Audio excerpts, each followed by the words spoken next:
Kasi sabi niyo kanina, Senator Amy, wala kayong masasabi sa kanya bilang isang senador. Pero nagka-problema kayo, kung dismayado lang po kayo doon sa hindi niya sasabi ng katotohanan na meron palang ganun na health issue sa kanyang kapatid.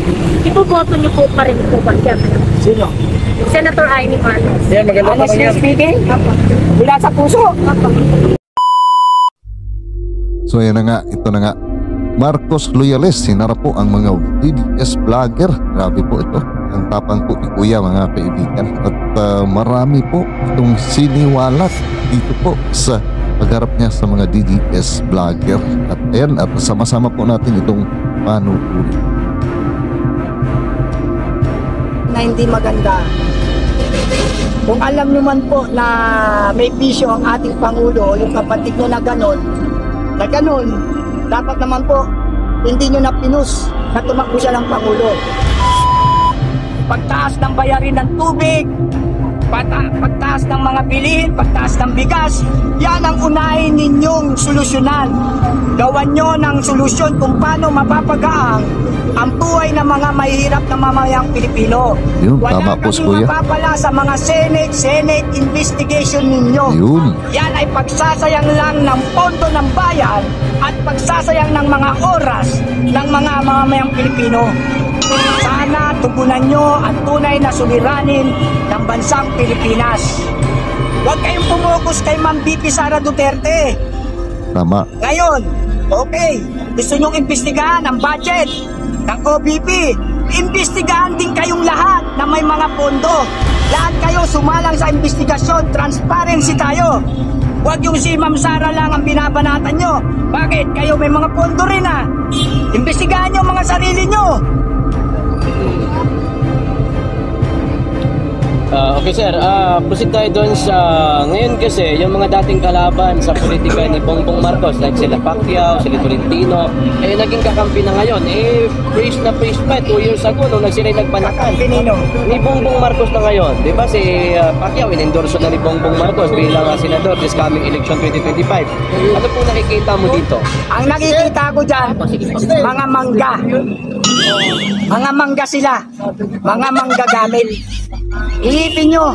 Kasi talaga namang yamado ka kapag nasa administrasyon ka. Yun. Yamado Tama. ka dahil meron yung political mechanism. Nasa kanila ang posisyon. Nasa kanila ang power. Nasa kanila ang pera. Yun. Nasa kanila ang pondo. Kaya nasa administrasyon sila ngayon. Pero huwag nilang i-underestimate ang sentimiento ng mga mahihirap na mamayang Pilipino. Dahil ang boto ng mga mamayang Pilipino nandun pa rin sa tunay na may serbisyo para sa tao. Hindi Tama para po. sa pansarili lamang. Kaya yung mga yan, nasa administrasyon ngayon, dahil iniisip nila, lamang na lamang sila. Nasa administrasyon eh. Yun. Siyempre, nasa kanila ang power. Sapol. Oo. Nasa kanila ang koneksyon. Nasa kanila ang pondo. Magagawa nila lahat ng gusto nila na mobilization ng mga pangangampanya dahil nasa administrasyon sila. Pero hindi nila iniisip ang tunay na problema. Hindi nila iniisip ang tunay na puso ng mga mamamayang Pilipino. Matalino na po ang mga mamamayang Pilipino. Huwag nyo lang gamitin ang smart magic. Yun. Huwag nyo lang gamitin ang pandaraya. Hindi na kayo mananalo. Tandaan nyo yan. Pero pag kayo nandaya, alam ng Diyos yan. Pero sana naman, maging parehas ang labanan sa eleksyon na to. Kasi hanggat merong smart magic, wala pa rin tamang politiko na uupo sa gobyerno. Totoo po yan. Mananalo pa rin dyan ang mga artistang hilaw. Mananalo pa rin dyan yung mga walang nagawa sa pamamahala. Kasi na may smart magic. Kaya para sa akin, abolish muna yung smart magic na yan. Sakali man dumating ang panahon ng pag-eleksyon. Yung walang mabuhay-buhay na pamamahala, yun ang ilalabanan natin. Ilalabanan natin dito yung kahirapan. Yung pagbabago sana na hinahangad natin lahat. Yun ang nilalabanan natin. Wala akong personal na galit yan sa Pangulong BBM na yan. Kaya lang, hindi niya tinutupad ang pangako niya, hindi niya ginaganap yung mandato niya, talagang magre-react tayo dahil para tayo sa pagbabago at para tayo sa mamamayan at sa bansa natin.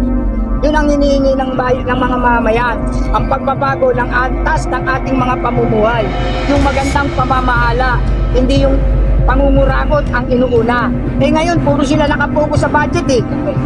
Oh, isa pa nga yan eh, may suggestion nga ako dyan sa budget na yan eh. Dapat personal kong sasabihin, akin sana yun eh. Yung kaso sasabihin ko na ngayon tungkol dyan sa budget. Puro sila nakapokus sa basal ko lang para sa budget. Lahat ng mga departamento na yan, mga senator na yan, mga congressman na yan, kung bibigyan man ng budget yan, dapat bago magbigay ng budget, yung meron ng project. Yun. Nakuha nyo? Ibig ko sabihin, kapag meron ng project, doon pa lang magkakaroon ng budget. Ang ngayon kasing sistema natin, binibigyan na agad sila ng mga budget even without proposal of project. Ibig sabihin, halimbawa, bibigyan na to ng budget, pero wala pa namang proposal project kung ano. Basta ikaw meron kang 20 billion para sa project mo. Anong project yun? Wala pa, di ba? Pero meron na agad naka-release. Kaya ang dapat dyan, bago bigyan ng budget, may project muna. Yun. Diba? Para magamit talaga yung pera, yung budget sa proyekto. Yun, Hindi, tama po. may budget, wala pa namang project. Kaya yung minsan, ghost project ang nangyayari. Lumabas ang budget, pero walang project. Get or no get? Okay, Grabe, kuya. bilang ho kayo, isa po kayong dating loyalista, yun po sa inyo. Hindi na ako loyalista ngayon ha. Dati. Okay, ano yung opinion niyo po patungkol po kay Amy Marcos? Sabi niya, kaibigan niya yung mga Duterte, what is your opinion? Or yung inyong pahayag about yan? Si Ma'am Amy, okay naman sana si Ma'am Amy, wala namang problema sa kanya. Ang isa lang na hindi ko nagustuhan, Ma'am Amy, Senator, pasensya na po. Pero ang isa lang na hindi maganda, kung alam nyo man po na may bisyo ang ating Pangulo, yung kapatid nyo na ganon, dapat naman po, hindi nyo na pinus na tumakbo siya ng Pangulo. Nakita nyo resulta, nagkakagulo-gulo tayo ngayon. Kasi nga, hindi competent ang pamamahala. Nakikinig siya sa dikta ng paligid. Wala siyang sariling decision making. Kaya yan ang nakita ko na medyo kahinaan ng ating Senator Amy Marcos. Yun ang hindi ko nagustuhan. Sa pamamahala ni Senator Amy, okay naman, wala namang problema. Ang hindi ko lang nagustuhan sa kanya, yung hindi na tayo tinimbrihan o hindi niya na sana pinagpatuloy na tumakbong Pangulo ang kanyang kapatid para na hindi naggewang-gewang ang gobyerno natin ngayon. Jerry Roque. Giwang-giwang. Ano yan? Kay Eric yan. Para hindi di ba? Jerry Roque. Sir, may Yun lang ang ano ko. Ma'am Amy, Ma'am Senator Amy Marcos, maganda po ang pamamahala nyo. Wala po akong masabi sa inyo. The best po. Ang problema lang po, yung pinatakbo nyo ang kapatid nyo ng Pangulo. Ngayon, eto na tayo. Gewang-gewang ang gobyerno. Sir, may tanong ko sa'yo, sir. Kahapon kasi, nagdeklara po ng senatorial si Marcos, di ba? Pero si Amy, hindi umatel. Ano po yung nababasa mong indication? Bakit hindi siya umatel? Parang gusto niya pa rin maglaro sa Duterte at Marcos ngayon, kaya personally hindi siya nag-attend. O personal na paningin mo, may posible kayang mag-withdraw siya sa slate ng kanyang kapatid? Tatakbo siyang independent? Hindi natin actually, hindi ko masasagot ng exacto na kung ano yung gusto ni Senator Amy dyan Pero for my own opinion, Oh, yan. and I am entitled to have own opinion. Yes, sir. Kaya sasabihin ko ang opinion ko. Hindi siya dumalo dyan dahil masama ang loob niya sa kanyang kapatid. Number 1 yan. Sa aking opinion Sige, sir. hindi yan sinasabi niyo lang talagang kasarap na damdamin niya. Masama ang loob niya dyan. Pangalawa, hindi niya gusto yung lineup. Pangatlo, maaaring yun nga, baka mag-independent o baka dahil nakita niya ang magandang pamamahala ng Duterte, baka dun sa linya. Yan ang isang isang tanong dyan. Kaya lang, kung ano man ang kanyang layunin doon sa hindi niya pagkalo, siya lang nakakalam nun. Kung bibigyan niya natin ng kahulugan para sa akin, hindi niya nagugustuhan yung lineup. Pangalawa, masama loob niya sa kapatid niya. Kasi nga, mismong siya nabigo sa inaasahan niya sa mismong kapatid niya. Kasi binigyan na sila ng pagkakataong makabalik sa palasyo ng Malacanang. Pero ano ngayon nangyari? Di ba? Sinayang nila. Sinayang niya ako, dating Marcos loyalist. Isa ako sa nakipagtikmaan sa mga salot na dilawan para linisin ang pangalan nila. Para sa pagdating ng pagtakbo nila sa presidential, smooth operation dahil nga malinis na. Pero ano nangyari? Kung sino yung gumawa ng mga karumal-dumal na paratang sa kanila, yun ngayon ang kasama nila sa Malacanang. Ginawa kaming gago ngayon. Patapos namin digmain ng mga dilawan, bumagsak na sa amin, talo na namin yung dilawan Tapos ngayon, Pangulo na siya. Naging kakampi. Samantalang yung nangyaring dayaan ng BP 2016. Sino ba ang ugat? Sino ba ang daya? Mga dilawan, di ba? Bakit nangyari sa Malacanang? Honest na. Galit na galit si Kuya. Nasagot na. Kasi sabi niyo kanina, si Senator ay wala kayong masasabi sa kanya bilang isang senador. Pero nagka-problema kayo kung dismayado lang po kayo doon sa hindi niya pagsasabi ng katotohanan na meron palang ganon na health issue sa kanyang kapatid. Iboboto niyo po pa rin po ba siya? Sino? Senator Amy Marcos. Yan, maganda pa Honestly yan. speaking, wala sa puso. Tatakbo ba siya? Yes, kasama po sa Tatakbo siya. Jose. Sa totoo lang, ito, magsusorry ako. Hindi ko na itatakbo. Kasi, yung usaping bayan at mamaya, nakasalalay yan sa Pangulo. Ngayon, kung ikaw, alam mo ang sitwasyon na kapatid mo, o hindi mo na dapat involve kasi kapatid mo yan You must to protect your dignity of your brother. Naintindihan ko yun at nararamdaman ko yun. Po-protectionan mo yan. Pero hindi mo na dapat, ipinulong mo na sa kanya, utol, huwag ka nang tumakbo. Kasi baka hindi maging maganda ang pamamahala dahil hindi mo, ayan, meron ganyang issue. O meron ako nakikita sa'yo na negatibo. Nakuha nyo? Dapat nag-concern siya sa bayan at mamayan. Hindi niya pinaalam yun. Kasi ito, kung sasabihin niya, wala namang katotohanan Okay. Polycare. Examine. Yun. Drug test. Yan. Polycare. Yun lang. Patunayan nyo na walang drugs sa katawan ng ating Pangulo. Yun lang. Patunayan nila. Yun lang yun. Sir, nakita niyo na po ba yung Red 12 na nasa lineup po ng Senate slate ng Bagong Pilipinas po? Oo, nakita ko na. Meron Marami ba akong kayong tatanggalin napupusuan? dyan. Halos lahat, tanggal yan. Halos lahat. Salamat. Kasi, bakit ko nasabi? Nasa administrasyon, ibig sabihin, kinukonsinti mo ang pamamahalang ganito. Dapat mag-independent ka. Kung ayaw mong maipit ka sa dalawang political arena, gumita ka na lang. Independent ako kasi gusto kong maglingkod kung ako sa inyo, masisira ako kasi sira kayo Hindi ko naman, kalaban nyo, mahirap din. Kakalabanin mo din ako. Kita na lang ako. At least, ang gusto ko, serbisyo para sa tao. Hindi serbisyo para sa mga milyonaryo. According po doon sa serbisyo para sa tao po, ano po yung mai-offer nyo sa taong bayan na yan na party list? Ay, kanya-kanyang karapatan na po yan. Kasi pag ako nagbanggit, baka mamaya maraming sumunod sa akin. Tapos, pangit naman pala yung kinalabasan, masisi pa ako. Kasi si ganito narinig ko sa live na sabi nga ito daw magaling Prinsipyo niya sinundan ko pangit pala, inasisi pa ako. Kasi ito ang pagboto po, hindi po yan ang gagaling sa dikta ng ibang tao. Yun, Nanggagaling totoo po yan. ang mga boto natin sa ating puso. At hindi rin po sa bulsa. Ang boto natin, nakasalalay lagi yan sa kapakanan ng bayan at pamayan. Yan. Hindi po nakasalalay yan sa kinang ng pera. Yun. Dahil kung dyan po nakasalalay, walang mangyayari sa bansa natin. Kailangan maging makatarungan tayo, hindi sa pansarili nating kapakanan. Dapat ang iniisip natin in general concern. Ang concern ng buong bansa at ng mga mamayang Pilipino. Huwag yung sarili lang natin. Makakatanggap nga ako ng 1 milyon, pero lulubog naman yung buong Pilipinas. Nasaan ka? Kawawa. Kaya hindi tayo pera-pera pagdating sa boto. Ngayon, kung gusto nyo namang makipaglaro, tanggapin nyo ang pera, sundin nyo ang puso. Yun yun.